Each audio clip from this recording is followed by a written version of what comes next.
Hey everyone, welcome back for another deep dive. Don't forget to hit that subscribe button and the notification bell so you don't miss out on future episodes.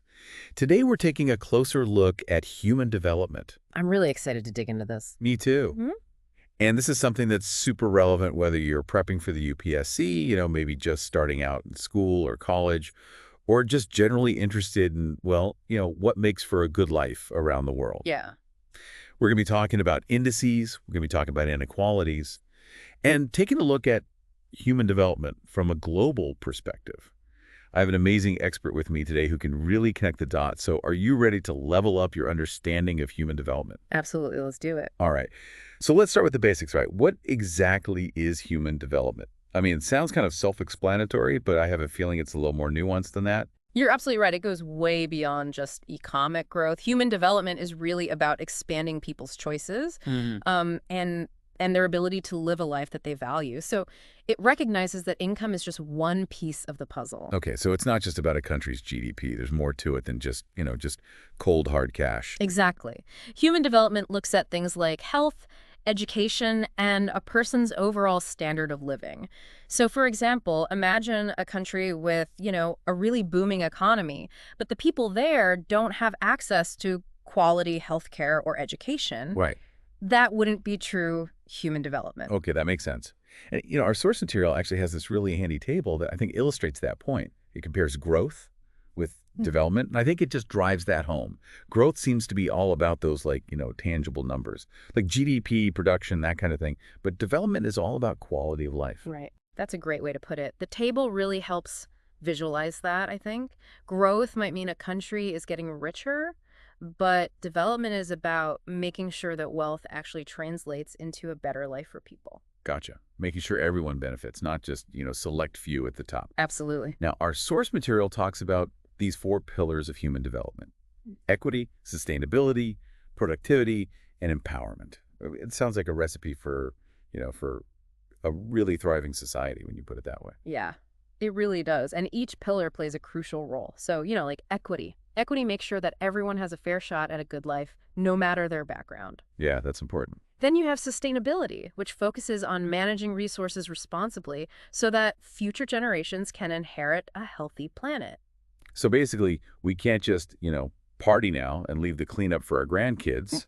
Exactly. And then there's productivity, which is about boosting human capabilities and making sure people can be efficient and effective. And finally, empowerment is all about giving individuals the power to shape their own lives and make decisions that affect their communities.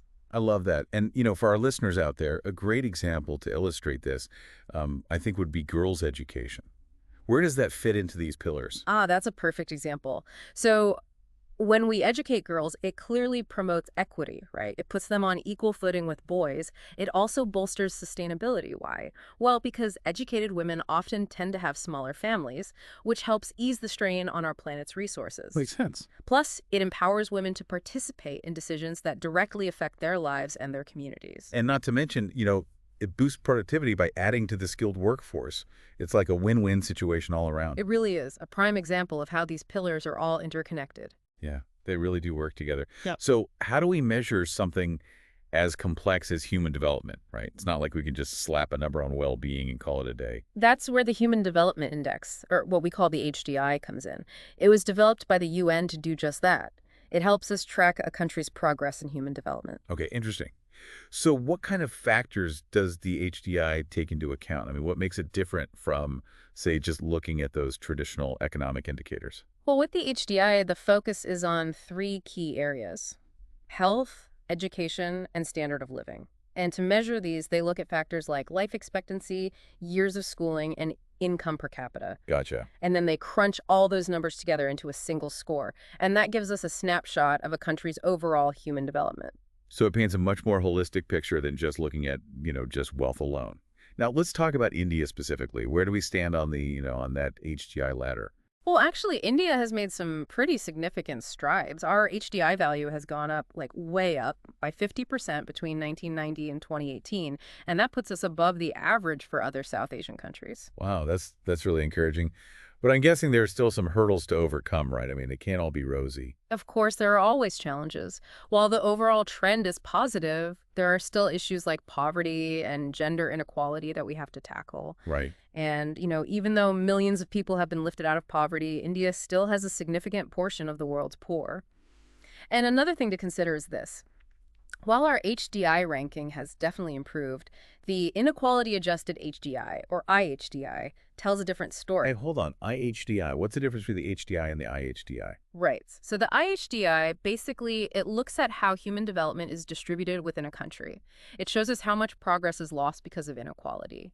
And unfortunately, in India's case, our IHDI score is quite a bit lower than our HDI ranking, and that highlights that inequality is really holding us back. It's kind of like getting a good grade on a test, but then realizing, you aced some sections but totally bombed others. So your average might look okay, but it doesn't really tell the whole story. Exactly. That's a great analogy. It shows why we need to look beyond just the overall HDI and really dig into these disparities. Yeah. Speaking of which, our source material also mentions some indices that focus specifically on gender. The Gender Development Index, or GDI, and the Gender Inequality Index, or GII. Those sound intriguing. What exactly do they measure? So the GDI basically compares the HDI achievements of men and women within a specific country. It's like a side-by-side comparison, highlighting any gaps in areas like health, education, and standard of living. Okay. And then the GII really zeroes in on the disadvantages faced by women, things like reproductive health, empowerment, and participation in the economy. It basically gives us a measure of how much human development is lost because of gender inequality. So how does India fare on these gender-specific indices? Well, this is where things get a little bit, concerning. We rank pretty low, unfortunately, on both the GDI and the GII. For Yeah. example, on the GII, we're currently sitting at 122 out of 162 countries. Wow. Yeah. This really points to a significant gender gap that needs to be addressed. That is definitely concerning. It seems like we have a lot more to unpack here, and this deep dive into human development is already proving to be incredibly insightful. We'll be right back. Stick with us, and we'll delve further into these gender disparities and explore global comparisons in just a bit. It really does underscore the need to focus our efforts and make sure, we're creating a more equitable society for women. Yeah, for sure. It's a stark reminder that progress, I guess, isn't always linear. Absolutely. And, to make things even more complex, our source material highlighted some really, startling statistics about the gender gap in India. Did you know we're the only country where the economic gender gap is actually bigger than the political one? Wow, I didn't realize that. That's actually really surprising considering, the advancements we made in terms of women's political representation. I mean, I would have thought those two would be a bit more, I don't know, aligned. You would think so, right? It seems logical, but while we've seen some progress in political empowerment, there's still a long way to go when it comes to, getting women to participate fully in the economy. The data shows that women are still underrepresented in the workforce, and they often face barriers to equal pay and, getting leadership roles. It just highlights the fact that achieving true equality isn't just about, having women in positions of power. It's about creating a level playing field across all areas of society. Exactly. And something else that caught my eye in the source material was this thing called the Social Norms Index. I found it fascinating. It basically shines a light on how deeply ingrained biases can be a real obstacle to, achieving gender equality. Globally, this index found that a tiny, tiny percentage of people, and this includes both men and women, are actually completely free from gender bias. So even with laws and policies in place, these societal norms can still be these, invisible barriers. They really can. It's a reminder that we can't just focus on the systemic stuff. We also need to focus on changing people's mindsets if we really want to see true gender equality. It's a complex issue, there's no doubt about that. But let's shift gears for a bit and zoom out to look at the global picture, right? How does India's HDI performance stack up against other countries, both within our region and on a global scale? Now that's where things get even more interesting. So the data we have actually compares HDI rankings globally and within India's neighborhood. And what you'll notice is that while India has made progress, we're still behind several other countries. Okay, so give us some specifics. Who are we trailing behind? Well, even in our own backyard, countries like Sri Lanka, Bhutan, and Bangladesh are actually ranked higher than India on the HDI. And I'm assuming, the usual suspects are at the top of that global list. You got it. So Norway, Switzerland, Ireland, they're all holding those top spots. And that shows just how impressive their levels of human development are across, well, all those dimensions we've been talking about. Right, right. Are there any other global trends worth noting? Anything that, like, really jumped out at you when you were looking at this data? One thing that really struck me was just how concentrated poverty is in certain regions. The data says that something like 3 billion people globally are living in poverty, and a huge chunk of that, like about 41%, are living right here in South Asia. Wow, 3 billion. That's just, I mean, 41% concentrated in one region. That's a staggering number. It is, and it underscores just how urgently we need to address poverty in South Asia. Targeted efforts, focused policies. It's a sobering reminder that while progress is being made, there's still a long way to go. Yeah, absolutely. Now, moving beyond the HDI, our source material actually mentions a few other indices that I think provide some really valuable insights into, global well-being. One of them is the Multidimensional Poverty Index, or the MPI. All right, the MPI, I've heard of that one. That goes beyond just income, doesn't it? Yeah, What are some of those other factors it takes into account? you got it. The MPI looks at things beyond just how much money people have. It considers whether people are experiencing deprivation in other areas like, health, education, and even their living standards. So, things like child mortality rates, nutrition, whether they have access to clean water and sanitation, and if kids are attending school. It's not just about the money in their pocket. It's about whether they actually have access to those essential resources and opportunities. Exactly. And then we have the Human Capital Index, or HCI. Right, the HECI, Right. that one's all about the potential of future generations, right? Yeah. It's like an investment in the future. Precisely. The HCI measures the amount of human capital that a child born today can expect to have by the time they turn 18.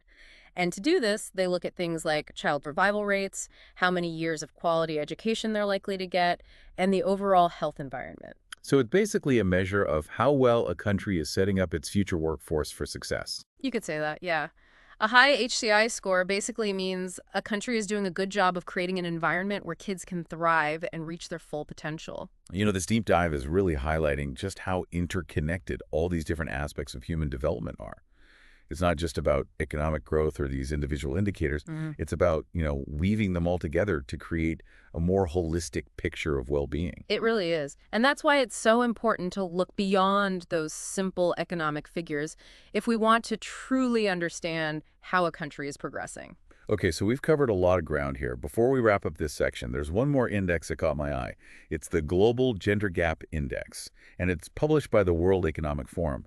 This one seems to provide a truly worldwide view of gender equality, and it looks like it goes beyond just, the economic side of things. Oh yeah, that's a super interesting one.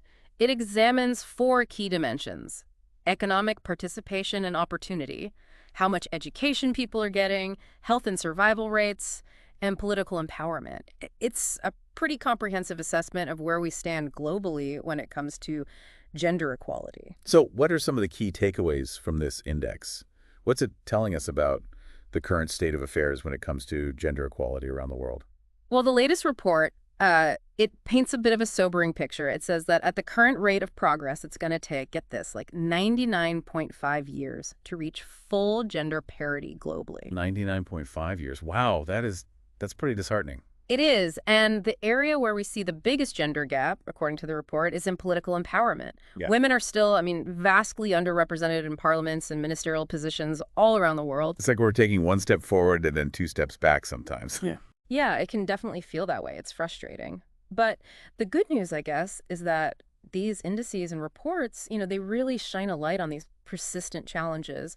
They give us like super valuable data that can be used to, make better policy decisions and hopefully help drive progress. I like that. As they say, you can't manage what you don't measure. Yes. Right. So by tracking these indicators, it allows us to, hold ourselves accountable and really work towards creating a world that's, both equitable and sustainable for everyone. Exactly. And that brings us to an important question. How do we turn this awareness into action? How do we go from, just knowing about these things to actually making a real difference? That is the million-dollar question, isn't it? I mean, we've explored all these concepts and indices, but Where do we go from here? What can we actually do? Yeah. Well, I think the data and the insights that we've discussed today, they can be really powerful tools, for advocacy and policy change. They provide evidence that we can use to support, investing in education, healthcare, social safety nets, and especially programs that are specifically designed to, empower women and marginalized communities. So it's about using this information to push for policies that genuinely put human development first,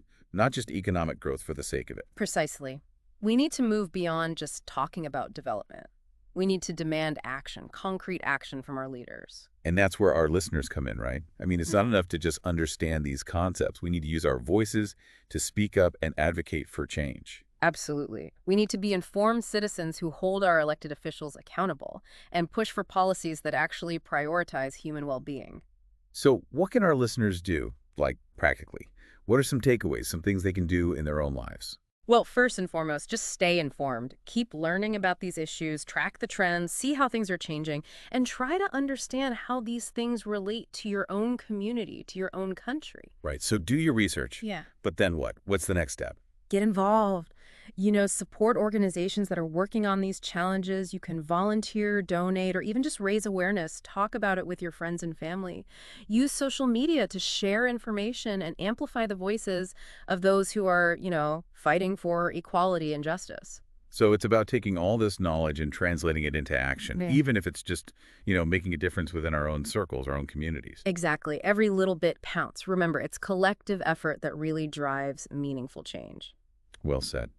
So to wrap up, we began this deep dive by exploring what human development is all about and how it goes beyond just those simple economic indicators. We look at all sorts of indices that measure things like well-being, gender equality, and poverty, both here in India and around the world. We've seen that India has made some real progress, but we also saw that there are still some pretty big challenges like inequality and those gender disparities that we talked about. Right. And we learned how interconnected all these issues are and how they really require, a multifaceted approach if we want to find solutions that actually work. And I think the most important thing we talked about today is how each of us can play a role. We can all advocate for policies that put people first, policies that truly prioritize human development and help create a world that's both equitable and sustainable for all. And remember, everyone, knowledge is only powerful when it's put into action. Couldn't agree more. So get out there, stay informed, get involved, and make your voices heard. Couldn't have said it better myself. And that concludes our deep dive into human development. A huge thank you to our amazing expert for walking us through this complex but crucial topic. It was my pleasure, really. And to all our fantastic listeners, thank you so much for joining us on this journey. Don't forget to like, subscribe, and hit that notification bell so you don't miss out on any future deep dives into fascinating topics. Until next time, stay curious and keep learning.